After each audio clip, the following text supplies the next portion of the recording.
So in this video, I'm going to be talking about skill stacking, as this is a continuation from a previous video I've made and I've spoken about, as it's brought up some interesting conversations in realizations for myself and other people. So I wanted to expand on it a little bit more. So my belief is that information is the single best investment you can have, because information is the only thing that buys you time. By buying the time other people took to make the mistakes that taught them the lessons, right? And a lot of people want to go faster, but they don't want to spend the money on learning how to go faster. But it's the only thing that gets you from point A to point B in a shorter period of time. And it's the only, and if there's a skill that I've had, it's that. I'm just willing to buy other people's time. And it's not an egotistical thing to say I can figure it out on my own, because the answer is of course you can. No one's debating that.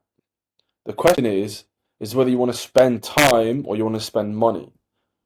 Okay? Because you spend the thing you value the least. You've got to learn the lessons either way. It's just how you want to pay. And sometimes that might be 10, 20, 30 years. That's a pretty steep price tag. So, ignorance is the most expensive debt that we all pay. And we pay it every day. Like, we think about taxes, we think about all these other expenses. And the one that grinds my gears and sits in my mind and eats away at me is the debt of not knowing. Of not knowing all the shit that I should know to make what I want to make. And that's the debt that we all pay. Like, you don't get taxed on education, right? No one can steal it from you. The government can't steal it from you. You can't lose it in a divorce. And if you think of it from an asset perspective, right, it makes every other asset that you have more valuable. It appreciates with time. Okay, it's amazing. It increases your asset value. It increases your income, and it's great. And so knowledge makes every other asset you have more valuable. And so my belief is you should spend all the money that you have to acquire skills until you can't spend money on acquiring skills anymore. And you can pretty much always spend money on to acquire skills. It's just you do it differently. So you might spend money to get into the environment of other people you want to learn from. You might not be able to pay them directly, but you can get into the environment to be with a certain type of person that you want to learn from. All right? And so, example, I got this example from Formosa, just to give credit there, because it really makes sense. And so let's say you're good at math. Okay, cool. Not very monetizable, but it's a skill. And then you're like, cool. I could learn to keep someone's books. I can do bookkeeping. I can do credits, and I could do debits and keep someone's books. Great. That's a level one skill. You've now put two skills together, and you have something that is actually monetizable. And then you're like, you know what? I'm going to learn accounting. I'm going to get my degree in accounting. Um, I'm going to become a CPA. So now this is something that is becoming more valuable. And then you learn about tax strategies. And then all of a sudden you're able to work with a business and save them hundreds of thousands or millions of dollars a year because of your understanding of the tax code. And then you learn how to decrease liability with insurance because you continue to go down this path of stacking your skills. And then the next round will be like, and then I understood how to talk to bankers and financiers and raise funding and do exits and equity deals, etc. And so it's the same person, but they stack one talent on top of another, and each talent becomes disproportionately more valuable than the talents all before them. Okay? It's like a hockey stick. So in the beginning, you don't make anything for a very long time.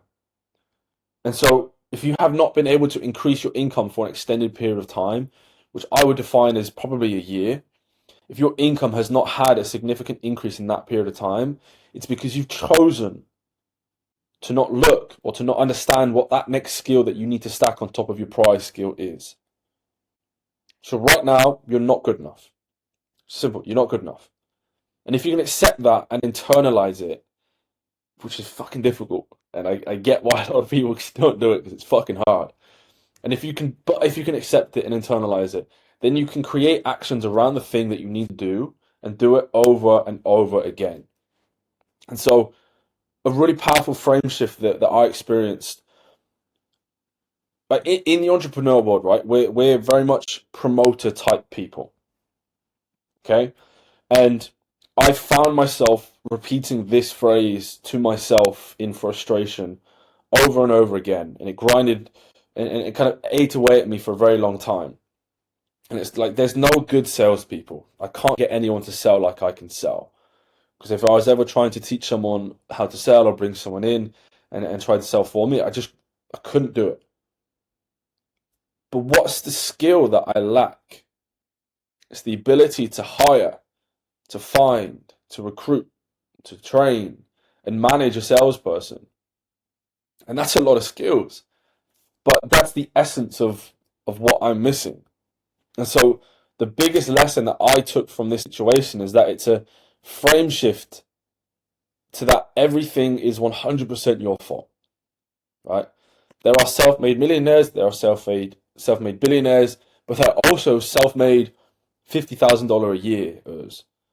They just don't claim it because they don't want to be responsible. And so you are 100% responsible for the income level that you have. And if you are dissatisfied with it, it's just because you're not that valuable. And so you have to learn how to become more valuable. And the first way you do that is to admit you have a deficit.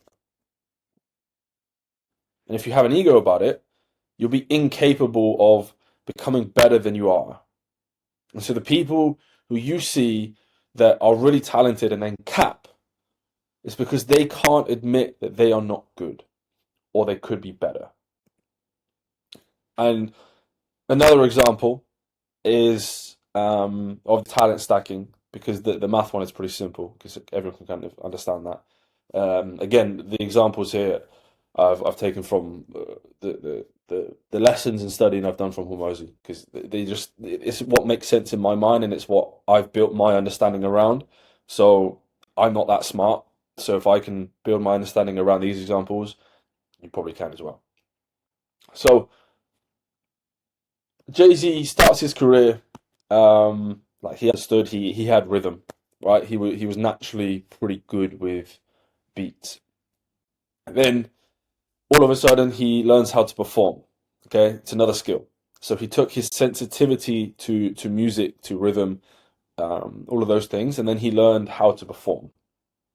Then once he learned how to perform, then he learned how to sell and market his own materials, which is another big skill. Then after that, he learned how to create a label, a more leveraged skill. Then he learned how to attract and find other skilled performers and bring them into his label and promote them. And so all he did was stack one talent on top of the other. And for every additional talent he had, he got exponential returns on a stack that was underneath it. And so I propose a question to you. Do you understand what the next skill that you lack is? And is there any reason why you are not aggressively pursuing it if you claim to not have what you want? If you don't wake up at 3, 4 in the morning and you're dissatisfied, I don't get you. Because for me, dissatisfaction is so soul crushing that I'll do anything to not feel that way. And so it might not be in the morning. It's not about getting up at 3 or 4 o'clock. That's not the magic thing. It might be after you put your kids to bed. It might be in between work, whatever it is. But there has to be a time where you can invest in learning those skills so that you can stack the next thing. Because the first dollar, independent of what you're doing, is always the hardest one. Because you have to learn a lot of skills before you get that big payoff. So to expand on this again, one of the issues with being newer in the entrepreneur space is that you see courses that are marketed and you're like, copywriting. If I buy this copywriting course, it says I'm going to make money. If I buy this traffic course, it says that I'm going to make money. If I buy this funnel course, money. Sales course, money. But the reality is that it's all yeses and nos. It just depends which is the weak link in the bridge for you that's going to get you from the start to your first dollar coming over. And so the thing is like, you're like, I need to learn how to market. But what does that mean? It means I need to learn how to write copy. You need to learn how to write headlines. You need to learn how to create creative that attracts attention. You need to learn how to place advertisements on media platforms. You need to learn how to analyze data and adjust based on performance. And you need to learn how to create landing pages that convert traffic. And then you're like, oh, you have a lead. And you're like, oh shit, I have a lead.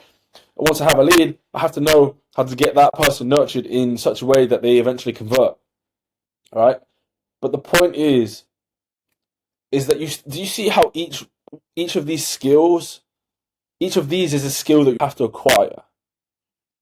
And so whenever you see these courses, don't get butthurt that you didn't make $1 million after buying one course, because you're not supposed to. The goal is to get as many of these skills as you can. And so the key is having the discernment to know which is the one you're missing right now.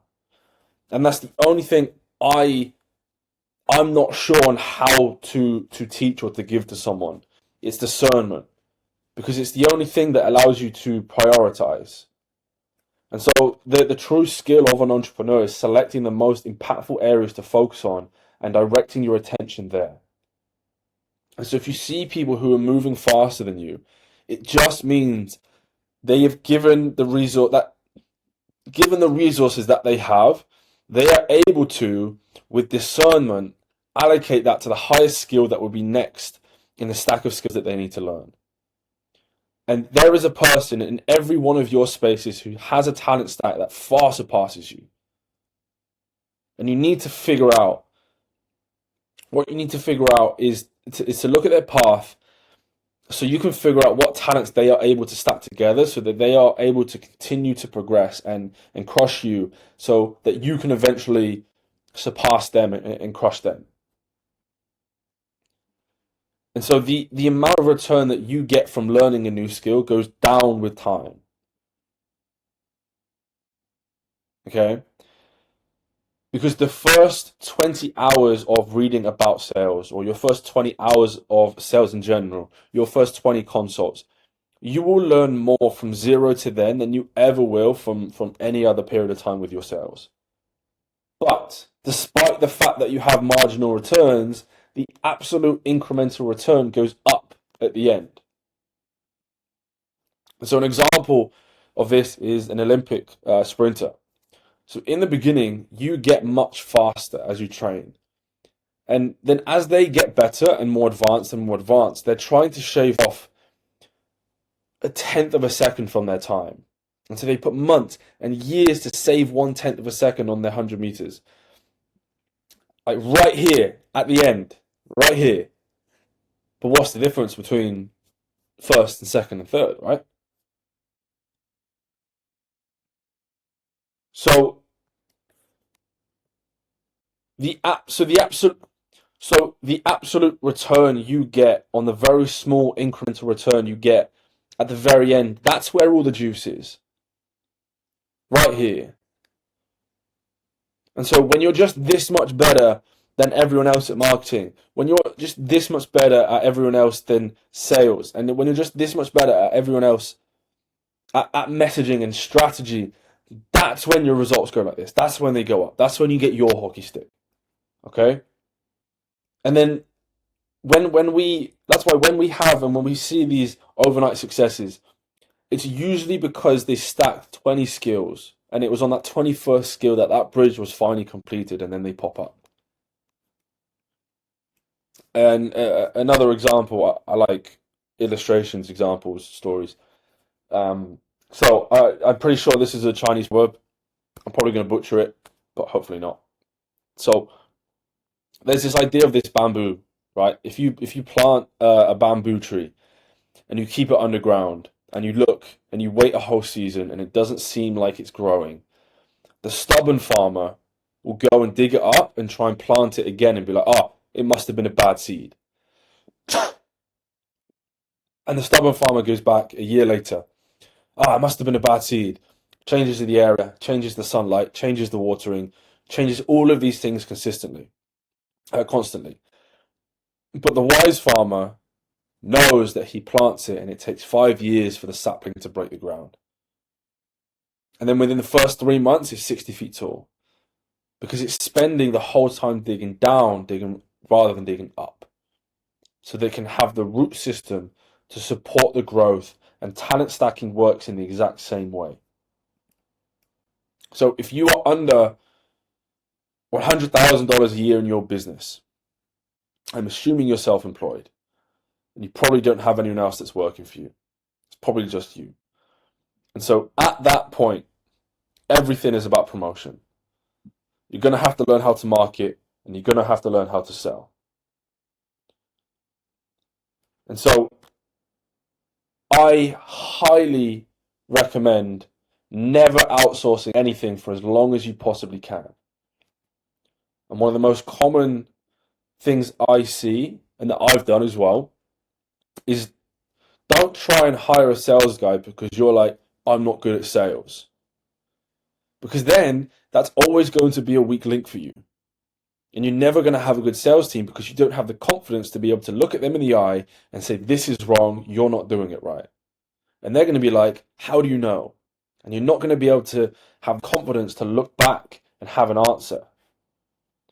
Because it's counter to your entrepreneurial character to stay disciplined enough on this one track. Because you want to be so scatterbrained and chase the next opportunity and dig up your seed and start another one, and dig up your seed and start another one.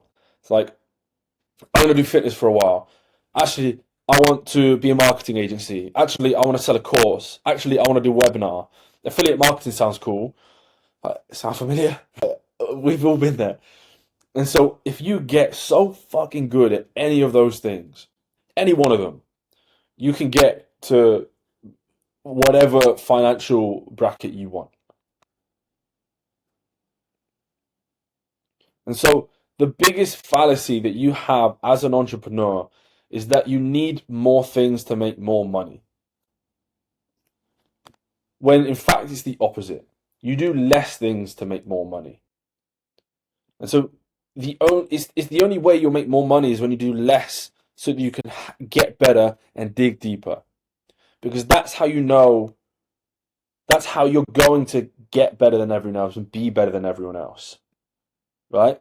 Because all the other guys you're competing against are also scatterbrained as fuck. Right? And so you can out-discipline them by knowing that you're going to dig deep and deep and deep. And I can say with a lot of confidence that there aren't too many people who know how to sell through DMs better than me. Right? It's been really boring for me for a very long time, but I just know how to communicate with an ideal avatar. So remember that it takes years to become good enough that people talk about how good you are before you enter the room. And when you leave, people are like, dude, that guy's fucking legit. Right? That's what you want. And if you don't have that, then you're not good enough, in my opinion. Because everyone wants to start preemptively, but their product isn't strong enough. And then they fizzle. Because they can't hit the next level because their product isn't good enough. And so for anyone who wants that success and wants that shortcut, you're not going to get it. You're not going to do it because you're not going to be good enough. Because the guy who did do that did the 10,000 reps. They're the ones who's going to be better. I get more certain in my own ability. I only get more certain. And I feel personally that I'm now experiencing my hockey stick of growth. And so it's weird to have so much certainty now. And so I asked myself, like, how am I so certain? Or someone asked me, how are you so certain? And I think that level of certainty just comes from being like, I just did it 50,000 fucking times. Right? It's not like I wake up and I say my affirmations like, I'm a guru, I'm a guru, I'm amazing, I'm an expert, I'm an expert. Like that kind of stuff just kills me. I'm not a subscriber to that idea. But it gets to a point that it gets to a point where you've done it so many times that it's not amazing anymore. It's not fantastic. You're just stating observations of history. And when you get to that point, that's when you've probably acquired the skill or acquired the level of mastery that is required to be able to monetize that skill. And so, bit of a deeper dive on this idea of skill stacking. I didn't think it would take that long, but I get carried away. So that's skill stacking. I think it's the ultimate skill for entrepreneurs. I think it's the most logical way to progress and improve. And yeah, hopefully there was value there. It was an expansion on one of the old videos I made. I'll put a link to that video as well. So yeah, let me know your thoughts, questions, challenges. Let me hear what you think. I'll see you soon.